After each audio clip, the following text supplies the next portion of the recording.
Hey guys, welcome to Drew Tutorial. If you are new here, special welcome. In this video, I will show you how to set paper size in any thermal printer in Windows. So the first thing that we are going to do right here is to just go into our search bar and then search for Control Panel and then click on Open. Once you open Control Panel, what we're going to do is to just look for devices and printers. So click on this right here. And then once you do that, you will be redirected into the settings. And then what we are going to do is to just click on the printers and scanners. And then after that, you will now be able to see all of your scanners right here. So all you have to do is to look for your thermal printer. So let's say, for example, that this is our thermal printer. So what we're going to do is to click on that.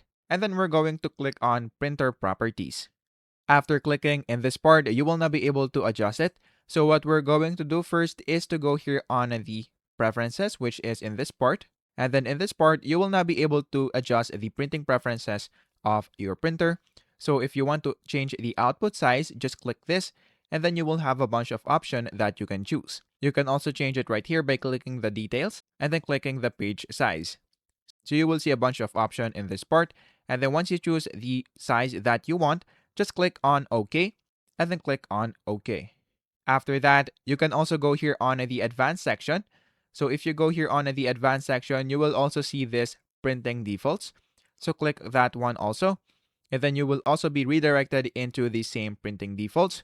So just change the output size to your liking. Same goes for the page size.